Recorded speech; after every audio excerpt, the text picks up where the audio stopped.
Mental Health Monday. On Radio City Talk, tackling the stigma. Radio City Talk.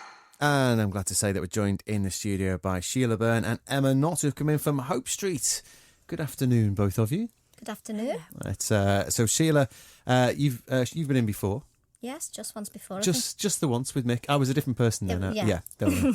I'm much better looking now. Don't worry about that. So tell us a little bit about Hope Street, and then we'll bring Emma into the conversation. But for anyone who wasn't listening last time, how dare they? Last time you were in. But tell us a bit about Hope Street and where it came from and where we are now.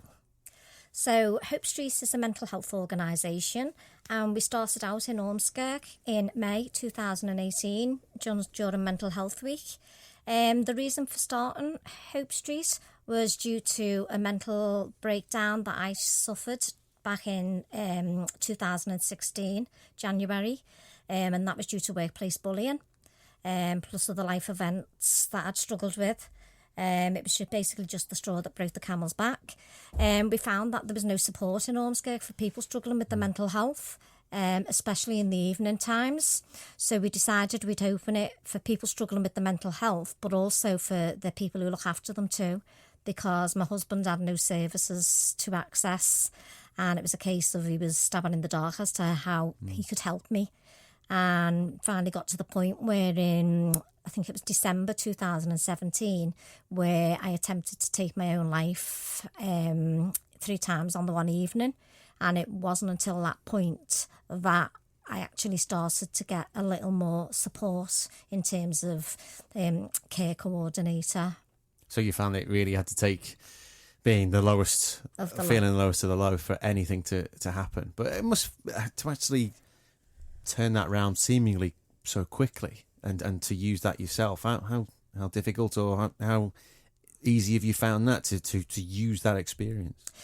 It's not been easy. There's been a lot of self-help that I've done. I've received services through the Mental Health Minds Matters team. However, they just didn't appear to be working. So I decided I was going to go on a coaching course. So I did the coaching course, and as a result of that, I started to leave the house and build my confidence. So I got my coaching qualification, and then I went back to university as well, which also helped to build my confidence. So I told myself when I went back to university, I gave myself a goal that I was going to receive nothing when I got my PGCE, nothing more than an outstanding.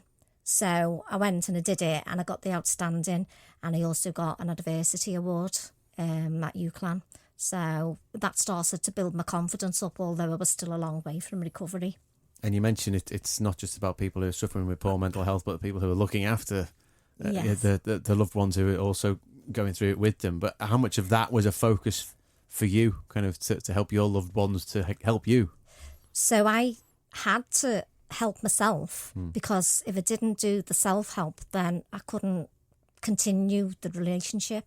Because I felt I was a burden to everybody. I felt hopeless. I felt useless. I just didn't feel I was good enough to be on this earth. So in order to have some self-worth and to feel good enough about myself again and to have some independence, I had to develop those skills. So I started setting myself goals every day. I started to push myself outside my comfort zone, do things that I wouldn't do. And basically that's what I'm doing to date, every day, doing things that I wouldn't usually do. And how does that make you feel about your own achievements now? Because you've clearly come a long way. It makes me feel amazing, to be fair. I use a lot of positive affirmations, so I tell myself frequently that I'm doing great, and that, when things happen, I'll handle it. I can't change it. So I just have to do what I can do to handle it at the time, and I handle it a hell of a lot better than I used to. And what's the reaction been like in Ormskirk itself? The numbers vary from week to week, to be fair. So we can go from 9 up to 20, and then one week we had about 30 people turn up. So the numbers just vary, depends on people and how they feel on the day. So some people will have bad days and they won't be able to access it because they won't leave the house on the bad days, or they won't leave the bedroom. They can't be bothered showering. So that's when we see a dip. And you generally find that there's people who go through it at the same time as well. In terms of since we've started the courses that we run, the emotional intelligence that I've written, since we've started that, we have seen a real increase, and the feedback we get is quite phenomenal. So I done a lot of research to find that emotional intelligence is a key factor with mental illness. So a lot of people, well, every member of ours has low emotional intelligence, and they all have mental illness. So there was a key factor there in correlation with the two. So that's why I worked on the emotional intelligence of people to improve people's well-being. And I'm continuing that on a weekly basis. Each time we set goals, we do journals, and that's all part of the course to help people build and recover so as they can get back into work. Excellent stuff. How much you must feel, it must be so rewarding to be teaching and seeing that kind of almost immediate reaction. Can you see that working? Can you see people making progress? And that must help you too. Yeah, so we do have quite a lot of progress. So we had a woman who come to us who's been accessing services for 30 years, and she said this is the only thing that's helped her in terms of Hope Street. We had another lady who's been accessing services for 10 years who said it's the only thing that's helped her. We've had another lady who's been on the waiting list for 12 months to receive some care, primary care through the NHS. And she said to the CBT specialist, if it wasn't for Hope Street, she wouldn't be there and she wouldn't have been able to have access to that service in the end because she contemplated taking her own life. So making some real change there. Yeah, massive changes with people. People are actually socialising, whereas they wouldn't do usually. And you know, I've brought Emma along today because Emma was there for the second week, pretty much as soon as we started. As a result of Hope Street, she got to model on the catwalk wearing our clothing brand. So yeah, it's been really positive. But I'll best bring her in, seeing as she's sat here very patiently waiting for her time to come in. Emma, what's tell us your story. What's your journey been like to where you are today? So I got to know about Hope Street because I was struggling massively with my mental health in college, and my head of year had seen something posted on Facebook about Hope Street, and she said, why don't you go along? And as a young person, I'm only 18 myself, I found it really hard to access services and to get people to take me seriously, really. So when I did go along to Hope Street, I found that they were kind of the first people who didn't laugh in my face and did take me seriously, like, as a young person. And I think since going to Hope Street, and getting to know that there are other people struggling and it's not just me, and, there are things that you can do and access, I've had such a massive confidence boost, and I'm able to do things that I wouldn't have been able to do in the past. Yeah, is that what you felt, though? The people were not taking you seriously, simply as a young person? Oh, definitely. I've had doctors say, oh, you're a young girl. A lot of young girls your age go through emotional difficulties, and they do look at you as a young person and think, well, at the time I was 16, you're only 16, you've not really lived, so why should you be struggling? And obviously that pushes you down even more, and you think, oh my God, I've made the wrong decision to access help. Do you know what I mean? Yeah, well, it's just to even ask, because if you immediately bat it down, it's like, well... Yeah, it was like people just kept laughing in my face. So then to find Hope Street and to get that kind of validation was a massive thing for me. So. And when someone of that age comes to see you, how do you approach that? And it's clearly not something to be battered away, but is it different for you to approach a young person in that situation, Sheila? 100%, because I've got the lived experience and my husband has got the experience as someone who cares for someone with mental illness, then we're able to break down those barriers and meet the needs of the people better because we've been there, we understand it. So you'd probably be best to speak to Emma and see how she felt when she first walked in, because I know her first thing to say to us was everywhere she usually goes is full of old people. And that's why she wasn't really enjoying going to the services. And I know I'm not young, but I'm not extremely old. I mean, Sounds like you struck a chord there when you went in and said, I'll use her all. Say you're all old. No, but there is not that- us, No, but no, other not Hope services. Street. God, no. You know, other Bring services. chickens down, I hope. That's it.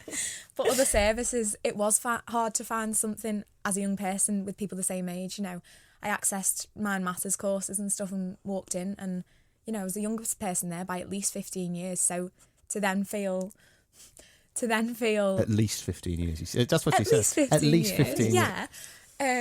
To then feel like, oh my God, I really am the only young person kind of struggling, which obviously I'm not, was even more deflating. So then to go to Hope Street and see that there are other young people, you know, similar to my age, who are struggling was kind of, I don't know, validating. And clearly you've been through what Emma's been through, but didn't get the help back then. What have you been able to kind of pass on or even learn from what Emma's gone through in these recent months and years? So we're able to help each other in a sense. Everybody helps each other, but in a positive way. So it's not about dwelling on the fact that people have mental illness, because if you dwell on it, you never come out the other side. So we're able to talk and say, you know, as in terms of anxiety was one of the illnesses we have in common. Oh my God, I have panic attacks like that when I have to go into a crowded room. So it's basically sharing the experiences that you're going through and saying it's real and it's not something that you're going through because you haven't got the emotional intelligence yet, because you're still young. It's something that everybody can go through at any time in their life. And that's one thing that people don't realise a lot of the time. It's not just because you're 17 that you're struggling. It's because there's a mental imbalance there, and that's why you're struggling. There's a chemical imbalance going on. Emma, I just want to come back to you about what we were talking about before, and again your journey. But you've done, as you say, things that you never thought you would ever do. Yeah. What are we talking about? So back in October, I was given the opportunity to model for Liverpool Fashion Week, because Hope Street have a brand called You Are. So I was able to model for them along the catwalk, but also for other brands as well. And I've also been able to go into a college and kind of raise awareness about mental health for young people, and you know, kind of tell a little bit of my story and what I've been through. Yeah. And talk about just being out of your comfort zone. Is that something you'd ever thought you'd be doing? No, massively not. No, I never thought never thought I'd do something like this. Especially at 18, it's not kind of what you imagine yourself doing, or I don't know. Yeah. I mean, what sort of? I suppose it's difficult even as anyone at 15, 16. What did you want to do with your life? Because no one really knows at 16, 18. But has this changed the way you feel now about your future and your actual career and where you see yourself going? I massively do think so. Yeah. I'm a strong believer of everything happens for a reason, and I think going through what I've been through regarding my mental health has pointed me now in a direction of, well, there needs to be a change in the world, and I kind of want to contribute to making that change. So it has kind of guided me in a path now. And it seems to be the way that you work as an organisation. It does. People come in, they get the help, but also you're changing lives for the future. That's what you need to do. It's what you have to do. But also, it's spreading that word as well. It's kind of it's not just helping one person and they get their help and off they go. They can help others, and they know it's not easy to, but they can certainly pass on their experience. Yeah, 100%. So now what Emma's doing within her college is she's mentoring younger people with regards to the mental health. So it's having an impact as well in that sense. So she's able to pass on those skills to other people, other young people. So more people are going to get support as a result of Emma tapping into Hope Street. There's just so many benefits from it, because Emma's a different person now, although she may not see me and she may not think it herself, but she's a completely different person to what she was when she first walked into Hope Street that first night. Yeah. How do you see her different, and what's changed? What have you done to her? What have I done to her? Put her on a catwalk. That's it, exactly. And I've took her into college to just take her outside of her comfort zone and just really help to believe in herself. And because self-belief's a big thing with mental illness, you have a lot of low self-worth. So giving her those experiences and having people say, wow, you look amazing, wow, you did brilliant, is absolutely brilliant for anyone to hear, let alone somebody who's struggling with their mental health. And how have you seen the last few years the change of, I mean, there's still clearly the stigma around mental health, but it's spoken about so much more now, and it's out in the open now. But how much further does it need to go? How much more work have you got to do? Well, we've recently been joined up to Health Innovation Exchange as part of the NHS, and we're working with them to actually grow Hope Street and develop it in more cities. So we'll be able to go to other cities, but in terms of health innovation, it's given us more opportunities to reach more people and try and get funding in place so as we can do more. So the bigger vision is to try and bring exercise in, so we can employ people to do exercise classes. We've got a yoga therapist who's coming on board. We're going to be doing yoga therapy. We've got the emotional intelligence courses that are going to be running, and all these courses are going to be on a carousel. We're going to be doing yoga retreats. We want to be doing holistic therapies, beauty treatments. These are all things that are in the mix for the future, so as people can get that feel-good factor, because it can be something as simple as having your nails done or your hair done that makes you feel better when you're struggling with your mental health, because quite often the cost is too much. So we're hoping to be able to have things that reduce costs so people can access them because they're not working, they can't afford it. So if they're at a reduced cost under Hope Street's umbrella, hopefully we'll be able to provide that service in the future. It's a long way off that, but these are all things that we're going to be doing. Also with the nutrition course, because nutrition affects your mental health if you don't have the right nutrition and if you're not eating. Because one of the things I do is to control my mental health is I don't eat. So that's one of the actions I take. We've also got a life coaching skills course that we're doing, which is setting goals, all about positivity, affirmations. There's so many angles that you can attack this at, isn't there? And but you need the people to come and help you. And are you? Is that what you require? Is it about funding? What do you need if you're going to grow? What do you need to do as an organisation to do that? We're quite lucky in the sense that we've got 2 new facilitators on board. So we've got a guy called Phil who does the nutrition, and a lady called Bernie who works for Women's Org. So she's been helping us out a bit. So she's going to be doing some courses for us as well on stress management, confidence building, self-esteem, assertiveness. So she's going to be doing quite a few courses on that for us. So that's good because they're doing that for free, but we can't expect them to do it for free forever. So the funding is a big thing. So we have applied, but we keep getting told no. So but you're going to keep asking. I've got the idea you will. You've got to, haven't you? That's it. A whole load of this is applications for funding and streams of funding, isn't it? It does just boil down to that sometimes, and you need to keep on top of it. It's time consuming. The applications, they don't make it easy. So you have to spend hours doing an application, and then it's quite soul destroying when you get it back and say, well, actually, you can't have it because you don't meet the criterion. So we applied for one recently, suicide prevention. They said we were too generic in what we did.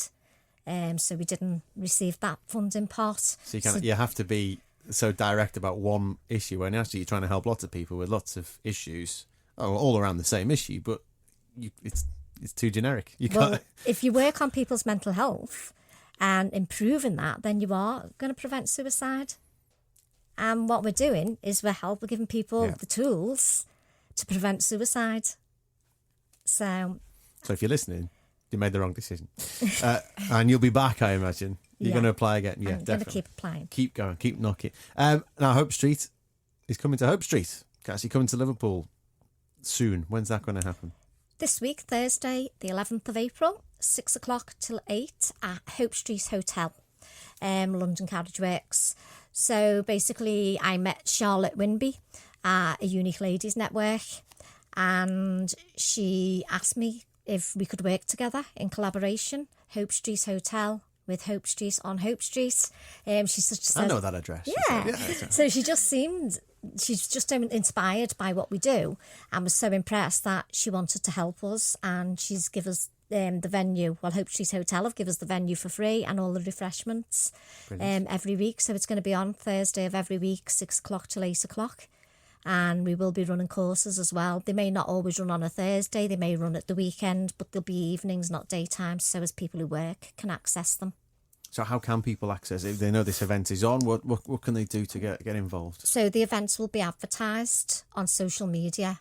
They'll be advertised on our website, and possibly sometimes Eventbrite.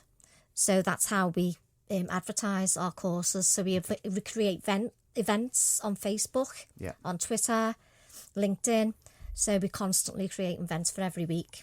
So if they want to find you on Facebook, where are you? Just Hope Street? So on Facebook, we are at We Are Hope Street, but it's Hope Street as in Hope ST. Okay. And the same for Instagram, at We Are Hope Street. ST, Hope Street. And then the website is www.hopestreet.org.uk. The email, if people need to email us to have a little chat before they come along to put them at ease, they're more than welcome to do that. And that's let's talk at hopestreet.org.uk. A lot of people do that before they come. Yeah. They send us an email to have a little chat, and we'll call them up and have a chat before they come. In fact, that happened with Emma. Emma rang up before she came. Mm-hmm. And then we've got Twitter account as well, and that's at HopeStreet_MH. Excellent stuff. So if you're on the social medias, and it's such a vital way to get out there, isn't it? To get that message out. And Emma, I get the feeling you'll be spreading this message for a good few years. Yeah, you're one of the disciples now. I think you're going to spread this message, because you do seem to me anyway. It seems that this is something that's going to be part of your life for a long time now, working with Hope Street. Yeah, well, I'd like to think so. As I said, there is such a massive difference in the world that needs to happen, and I think I just want to try and contribute to making that happen. So, yeah. Well, good luck to you. Excellent work, and so glad to have you in the studio this afternoon. Sheila, good to see you again. Thank you. And good luck with everything at Hope Street, in Hope Street, coming up. Anything else coming up in the next kind of month or so, or I'm sure you'll be back in touch with more ideas. Yeah, we're having a masquerade ball, so lifting the mask on depression. That's why it's going to be masquerade ball, and that's going to be a fundraiser. That's on the 12th of July at Hope Street Hotel. London Carriage Works are doing the catering, and the tickets are £55 a person. That includes a 3-course meal, welcome and drinking, and yet entertainment all night. So if people want to come along and support us, we've got 80 tickets, so it's going to be first come, first served. Brilliant. Get down there. Well, thank you so much for coming in. Thank you for being part of Mental Health Monday once again. And that's Sheila Byrne and Emma Knott from Hope Street, and see them on Hope Street this week. Mental Health Monday on Radio City Talk.